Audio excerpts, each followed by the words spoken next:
Create that life legacy designers. Amber Prosia here. Welcome to episode number 30 of the Parenting Biz Podcast, coming to you every single Monday. We got Ava here, our co-host, a little bit of a grunter, so we apologize ahead of time. But let's chat with this week's featured guest, Ashley Noelle. Ashley, are you ready to coach us on your journey of how you kickstart the life you've always wanted for yourself and your family? Yes. Awesome. Can't wait. Ashley Noelle is a self-worth coach who is putting the rap in therapy, mostly working with victims and survivors of domestic violence, sexual assault, and human trafficking, as well as addicts and inmates. She uses spoken word poetry and rap to get her message across. Ashley, please take a minute to fill in any gaps from that intro and give us a glimpse of your own personal life. Yeah, that's like a big overview, but I guess what I would add to it is just that I am a single mom. I've got 2 little kids, and I have kind of been there, done that in the realm of surviving unhealthy or abusive relationships. And that's what led me to doing what I do today. So there's no limitations. It's just kind of whatever opportunity comes along, I go with it. Yeah, beautiful. I love that too. And what are your 2 children's names? Yeah, so my 2 girls are Ava and Madison. How funny is that? I didn't realize we actually have the same girl's name. It's so nice. So cute. Yeah. Well, thanks so much, Ash, for making the time to come out on the episode with us today. We really appreciate it. So we'll get diving right into it. So as you are aware, our listeners are parents or parents-to-be that realize ownership is key to not only to our parenting or business, but in life in general. And along that parenting journey, we can lose sight of that. However, if we focus on life as a game or a sport or an activity, not only can we learn to let go easier, but we can also gain strength from our mistakes and design our core focus to be one of laughter, joy, and most importantly, having fun, just like a 5-year-old cleaning the sandbox. So this week, our entire interview will be crafted around an Intramurals Soccer Game. Because even though intramurals are supposed to be for fun, it can sometimes get out of hand. So this game will be all about finding your worth even behind bars. Now, you're all aware it's just an analogy, and we can create and design our lives any way we want. Actually, this was your chosen sport, so let's go through your daily routine and how you make it work with your life and expertise. So let's go in for gosh. Yeah, we're going to do amazing. It'll be great. Don't worry. So the first element is signing up, because you have to book yourself into a program before you can begin. And this is going without saying, decisions make things happen, but it's constant action that make them come out in full flight no matter what the decision may be. Working with your clients, Ash, on self-worth, it can be hard in admitting this. How do you encourage them to take the step in acceptance and moving forward from abuse?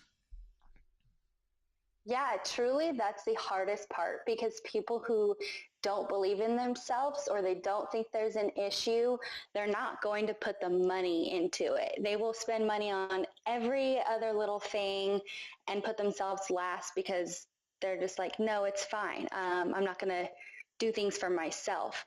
So I have to help people realize their value, and that especially as a parent, if you don't take care of yourself first, you're not going to be able to fully be there for your kids as a parent should be. Yeah, and I hope you don't mind me. We're going to go in between like personal and then obviously with working with clients and stuff.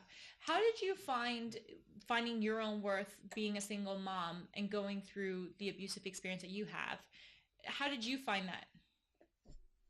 Oh man, it was such a long road, honestly. For me, I was in an unhealthy marriage, and I finally chose to take the kids and leave.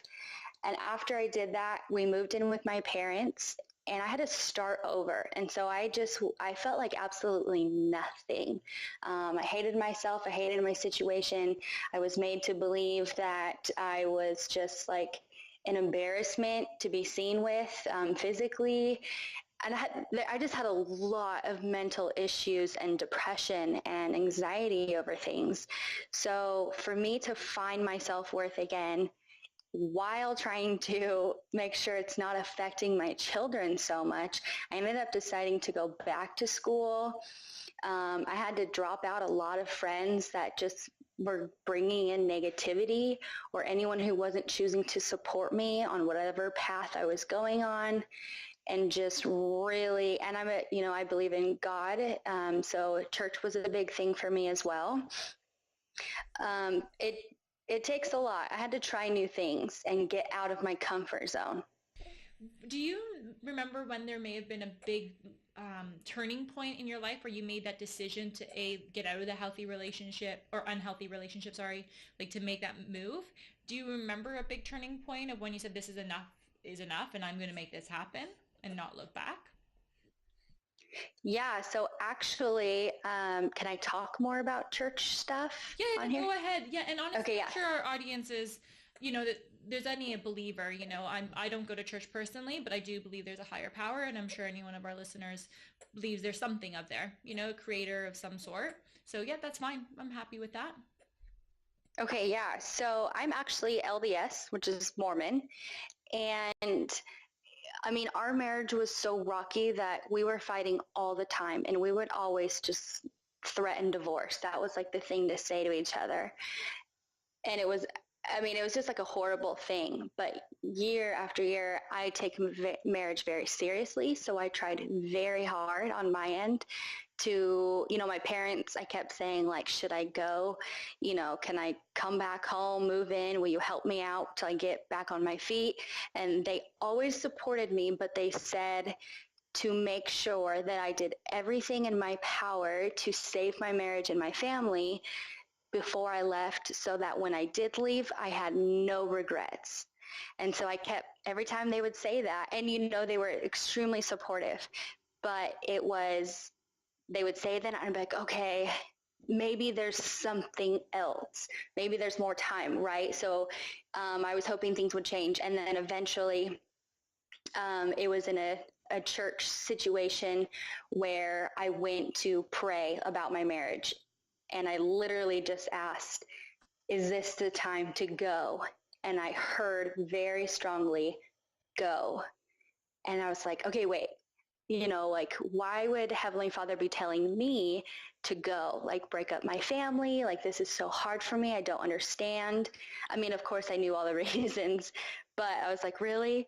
And I think for me, that's what I needed to hear, is that it was like, okay, it's been 5 years. Nothing is changing. Things are only slightly getting worse.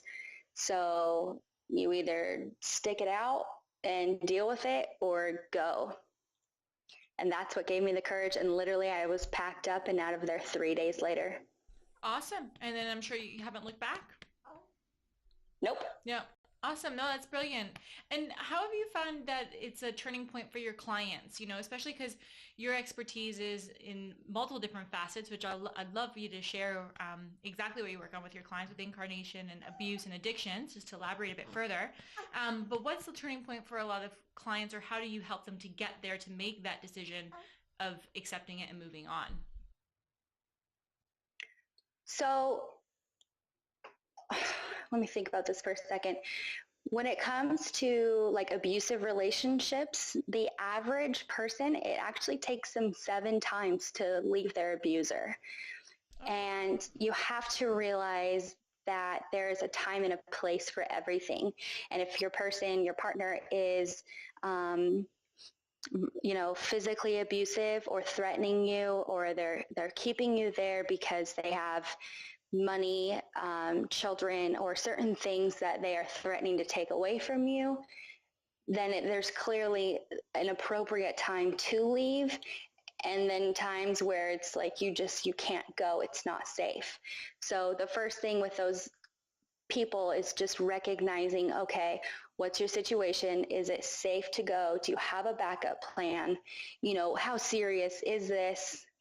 Just figuring out when is the right time, and that they deserve more. And sometimes, actually most of the time, that doesn't happen until they've left the situation and they're on the other side and they're starting to heal and realizing, oh my gosh, life can be so different and non-toxic when I'm in a healthier environment.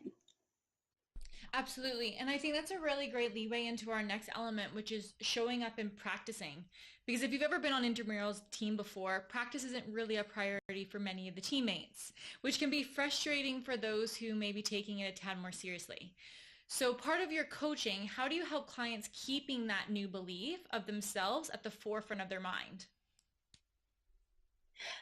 Depending on the severity of like their situation, because I do work with people in abusive relationships or who have dealt with abuse, PTSD, mental illnesses, addiction. I do work with inmates as well, and children in the juvenile detention center. I work with all kinds of different people who are struggling with their worth and their value. So constantly reminding them and keeping them up. I do certain things, like I have workshops they can join in on about self-worth or body image, learning more about getting past trauma. And then I personally, as a spoken word artist, excuse me, I teach a class at the juvenile hall on writing music. And that's one way that you can express yourself. And it's very liberating. And it just kind of depends on the person, I suppose. But anything from like daily phone calls or even a text to start their day off and just kind of remind them, or positive, uplifting quotes, and just kind of reminding them, hey, somebody's here for you, and that's me. Yeah, and that's really important too, right? Because sometimes, especially when you're learning with self-worth, that you might feel like you're really alone and that you don't have anyone there. Yeah, definitely. Do you mind, Ash, if I put you on the spot and ask for an example of one of your spoken word poems? Yeah. Thank you. You want to hear the whole thing or just like a part of it? Whatever you feel comfortable with. Whatever you'd like to share. Okay, well, I guess kind of on the topic of love, I will share a poem called Love Meant. I remember the mornings when love was the mattress on the floor of our tiny apartment, and our alarm clock was the sun shining so bright through our crooked blinds. When love was a kiss goodbye as he left for work, then stress and worry came as one job left, putting us both back in school. Love looked tired, exhausted on all ends, only getting attention as we crawled back into bed. Love was desperate moments of, hi, how's your day? Grocery shopping dates and holding hands as we binge watched our favorite shows. Love was me in a costume trying to spice things up one night after work. 9 months later, we named that little spice Madison, a love we never knew. Love meant moving as life and our family grew. It brought change, and I felt trapped like a fish in a net, fighting it from every angle. Then love was silence, because if you have nothing nice to say, you say nothing at all. It only took the tiniest things to make love get loud, so loud you couldn't hear the love. Resentful and bitter, clawing at each other's throats until what you saw was raw. Not long after, God showed us some love, enabling us to let it all go. What he left out was why, for the next 9 months, I would glow. Love was a team of 4, a bigger car, fruit snacks in my purse, toys across the floor. Love meant tidying up, scrubbing dishes, and sewing back together stuffed animals while everyone else slept peacefully. Love meant in-laws moved in a time of need, grandma crafting for hours so I could get a break, maybe even put jeans on. Then love meant moving for the 8th time in 5 years. So disassociated with the world, friends left in the blink of an eye. If I wasn't sleeping, all I could do was cry. Love was a gap, both of us on different ends of a literal bridge in our house, enclosed by 4 walls, yet from the rest of the world, we couldn't be further apart. Love was having dinner alone, surrounded by materialistic things I couldn't stop buying, seeing his face every time I looked in our girl's eyes, fake smiles and laughter as I envied other couples' real love. Love meant fighting for each other, not with each other. That's when I knew there was no love. The sun didn't shine through the blinds. It pierced through my windshield as my moving truck slowly backed out of the driveway. It reflected off the kids' little sunglasses as they unknowingly waved goodbye. Love was doing what was best for those kids, no matter how much I hurt. That love to this day still aches me, but I am stronger now, so it no longer breaks me. Wow, Ash, thank you so much. I'd say that gives you if you don't mind me saying, a good synopsis of what happened as well. Yeah. I feel like was that really like therapeutic for yourself and helped you heal because you got to put that all and write it down and express yourself that way? Oh, 1,000%. Everything I write is based off of an experience I've personally had. Yeah, it was beautifully written. Thank you so much for sharing that. Oh, thank you. When, and it doesn't have to be yourself, just in general, but self-limiting beliefs is a main component of either having self-worth or not enough self-worth is the beliefs that you have on yourself. What are some beliefs that you've created for yourself to allow yourself to learn that you are valuable? Some beliefs that I've learned to know that I do have value is taking it all the way back to basics and literally just being so grateful that I have a healthy body and that it functions, and that regardless of what other people say, because, I get a lot of hate, especially in the beginning of becoming a life coach and working with other relationships. People are like, you're divorced. What do you have to say to people in relationships? Like, how could you possibly help them? And they never, took the second to get to know me and my story. And that just empowered me even more to put myself out there, allow myself to be vulnerable, and know that I was truly helping somebody out there, and that helped me a ton. And I think a lot of the times serving other people, you find yourself and you find true happiness when you're putting others first. Oh yeah, absolutely. And I think that's I hope you don't mind me saying this as well, but I feel like that's a big reflection on others that may judge to say something like that about, oh, you're divorced, how can you help with relationships? And I love that you just stepped into it regardless, and you just kept plowing for it because you can help so many people with, in whatever situation. But oh, it's so hard, but yeah, you just have to keep going. yeah, definitely. Oh, I'm sure it's not easy, but it's still definitely worth it. And like how you said, serving other people makes it so much more worth it. Yeah. What about, let's moving into the next element, because it kind of touches on anger management, because it's not about what happens to you, but how you react to it matters. And, I'm sure that when people would say things like that to you, it was about your reaction that really made you to have your character defined. But that's a real thing about even bullying, because I know that you work with people that have been bullied as well, and that can happen on the field, in the schools, or even at work. How do you work with people who have been bullied? So with bullying, it's something I'm very passionate about talking. I'm not passionate about bullying, but advocating for those to not bully. I actually went and spoke. I've spoken at a few different high schools all about the power of your words and the mark you're going to leave once you leave that school. What are you going to be remembered for? Is it because you chose to always rise above and be the better person? Or were you trying to be cool and put up a front and, you chose to say mean things or act out on your negative behavior that day? And I don't know. I think there's so many people who don't see the true effects of being bullied, and that it is leading to so many suicides. And that is horrible. That's disgusting to me. Yeah, no, it's absolutely awful. Sorry, go ahead. Keep going. Oh yeah, no, I was just going to say, that,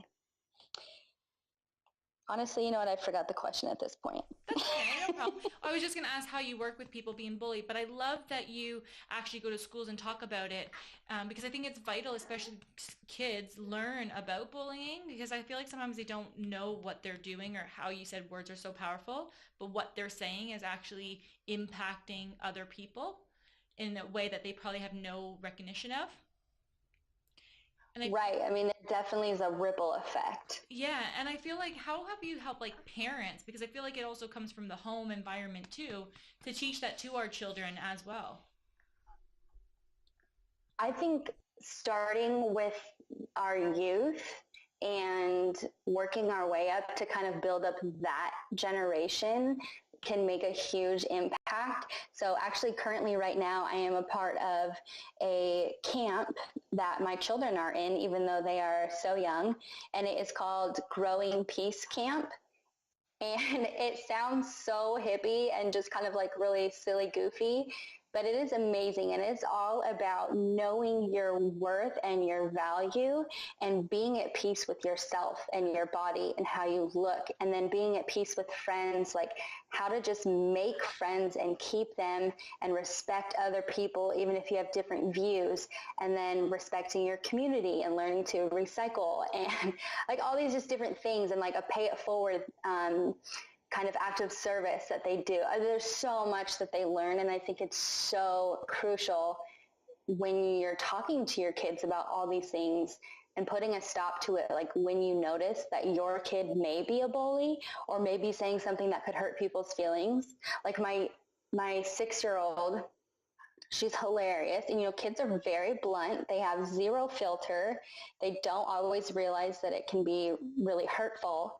And so my daughter, she had said something about, it was probably about my weight, honestly. And she was like, "Hey, Mom, I noticed you're not, I know I can be rude, so I'm not going to say that you're fat, but like, you're just not as straight as you used to be."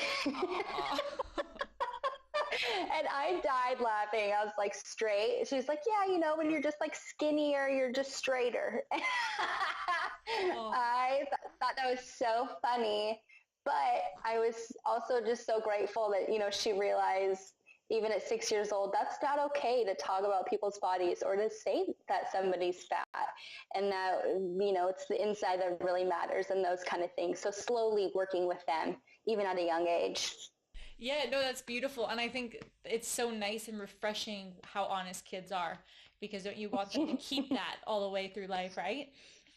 Yeah. Yeah, that's awesome. Is there any tips or insights on how you can control your own reactive behaviors, or tips or strategies that you help clients to handle their reactive behaviors?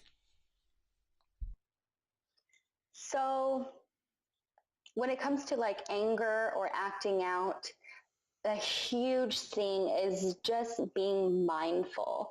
And what that means is just kind of whatever situation you're in, if let's say you get upset or irritated or triggered, or, you want to act out, turn to substances, whatever it may be, in that moment, you have to recognize that that's what it is, and just kind of say to myself, like, okay, I'm not going to let myself get worked up about this or get angry because that's what this person wants, or I'm not going to turn to alcohol right now, and I'm just going to kind of take a few deep breaths and keep going without my day.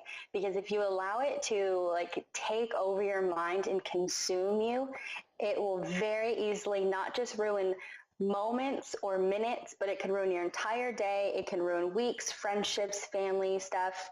And it's so not even worth it when you look back. Oh yeah, absolutely. Let's just say though, in those situations where we already gone over the line, right? Like we've reacted, and now we're cooling down and we realize, ah, shoot, like we shouldn't have done that, or that wouldn't have been the best. We could have done it this way. We start thinking those things to ourselves. Do you encourage people to not beat ourselves up, or to, how to get back on the wagon? Yeah, you know what? I'm not a fan of beating yourself up. I think it's appropriate to acknowledge like when you're wrong, and it's fantastic if you can set your pride aside and say and acknowledge, okay, I messed up. That was, ridiculous of me, and apologize when it's necessary. But also, you don't just apologize to the person you affected. You can just kind of apologize and give yourself a reason to let it go and say, okay, you know what? I dealt with it that way, but I'm going to choose to learn from it instead of dwelling on it and then just hating yourself more and more, like, oh, I'm so stupid. I can't believe I let that happen. I can't believe I did that. Or, it's like, well, what is that going to do? That's not productive thoughts. Yeah, absolutely. And I feel like that leads into like our final element, which is win or lose, just to have fun. And it's all about enjoying the ride, right? Because that's all we're on right now. We're on the life journey. And sometimes amongst all the chaos, and that chaos could be with work and business, or self-sabotage, addictions, abuse, parenting, and just simply daily functioning, right? It can be challenging to remember to smile and have fun. How have you learned to get yourself back laughing and enjoying life again? So I am one of those people who, when I get nervous or uncomfortable, I just laugh. And so I can laugh in the most inappropriate situations, which can help other people kind of lighten the mood about certain things. But, ultimately, it's a choice. It really is. Everything you do, every action has a reaction, and you can choose what your reaction is. And you can choose to just laugh it off, call it what it is, instead of harboring any anger. And you know what? Just every little thing that you do like that in a positive way, that's a win. If you chose to not scream and maybe you only were name calling, not that that's okay either, but it's okay, well, you didn't take it to that next level. That's a win. Baby steps should be acknowledged instead of just setting a big goal. And if you don't reach that goal, then you just feel like a total failure. So it's about setting obtainable goals for yourself and learning to love all the ups and downs and kind of just, I don't know, you just got to be able to roll with it. Yeah, I think, you didn't say it, but it sounds like, and I could be wrong, but it's also redefining what success is and redefining what failure is. Because if failure definition is just never giving up, then you will never fail, right? Until you actually give up. But if success definition is, I have to have it a certain way all the time, well, then you're going to fail at success. Rather than saying, I'm going to give 100%, I'm going to give it my best. And if that way doesn't work, well, then I'll just do something else and I'll do something else. And I'll always learn something from giving it a go.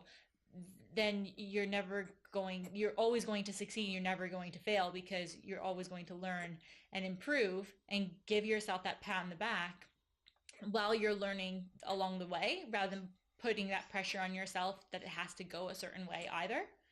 Did that make sense? Right. No, yeah, definitely. And it goes with that whole failure to plan is planning to fail saying. Yeah. And just, I think so many people put so much pressure on themselves, and our society already puts a ton of pressure on ourselves that we don't need to be adding to that. And I'll lead that right into my absolute favorite quote, and it is that we can be like a glow stick, because sometimes we have to break before we can shine. Oh, I love it. Absolutely love that quote. I haven't heard that one before. Yeah, I always just want to be like, boom, afterwards. I love it. One of my mottos is don't dull my never dull my sparkle. Oh my gosh. So never do anything that dulls my sparkle. That's literally it. And if I didn't like it, I just move on. I'm like, nope, I love my sparkle and I'm just going to keep letting it shine. Just keep going. Absolutely. Yeah. Oh, that's brilliant, Ash. Well, let's wrap up today's game. But is there anything else you want to add before we find out how people can work with you? You know what? I would just add that you have so much value. Everyone who's listening, first of all, that's a win. You took the effort to come on and listen to this entire podcast and work on yourself, and knowing that your value is there. It might be deep down inside right now, but you can find it. Everyone has value. And I truly think that, in all of the galaxies and the stars and the mountains and seas and everything that was created, it was still necessary to have you here as well. And I think that's a really cool way to look at things. Absolutely. And to be honest, I've never heard anything like that before. So I'm sure there's other listeners out there that haven't put it in perspective of looking at life like that about themselves. So it's beautiful. Yeah. Yeah, absolutely. Thank you. Ash. No problem. So Ash, how can people get in touch with you? How can they work with you? Go to one of your workshops? Of course, I think that's only in the States, or do you do online? So please share everything and I'll add it to our show notes so people can find out more about you. Yeah, for sure. So workshops. Essentially, I have a poetry and songwriting class where it's mostly learning to express your emotions, processing traumas, explore your creativity, and that is all online. Pretty much everything I do is all online, and that allows me to stay home and be a single mom. And then I have one on self-worth, which is we're going to talk all about gaining confidence, accepting change, not living like a victim, recognizing your divine value. Then I have one on body image, and that is all for women. We talk a ton about the whole mom bod, embracing your natural beauty. We meditate, talk about eating healthy and cutting out self-harm. And then I have one about beyond trauma, and we just defined what trauma is and accepting and learning to forgive to move forward for yourself. And those are all online. I can give you, all the information if you would like to post on it. Otherwise, I have a website, and that is www.ashleyspeaks.net, or my Facebook is, www.facebook.com/Coach Ashley Noelle, and that's ASHLEYNOELLE. Beautiful, Ash. And what did you mean by post on it for the workshop? Is that on your website? Be able to grab those? I will be uploading them because the next round will be starting up soon, so I just kind of upload them as they're coming up. Oh, brilliant. Okay, but you'll upload them onto your website so they can keep an eye out in that way. Yeah. Yeah. Okay, awesome. And we'll obviously add all that information onto the show notes too, so you guys can find it that way too. Awesome, Ash. Well, thank you so much for being on today's show. We really, really appreciate your time, and especially taking it out with, from your girls. We really, really value that. So thank you so much. Thank you so much for having me. It was a pleasure. No problem. Thank you so much, listeners, for listening to today's episode. We truly love and appreciate you all. If you loved it or if you want to share it, if anyone can benefit from it, please send it off to them. It would be great so that Ash can get her message out there. And of course, if you want to follow us on our journey, you're more than welcome to subscribe or like and follow us on your chosen platform. We are on iTunes, Stitcher, Spotify, Podbean, and YouTube. So we'll be seeing you guys next week. Take care. Thanks. Bye.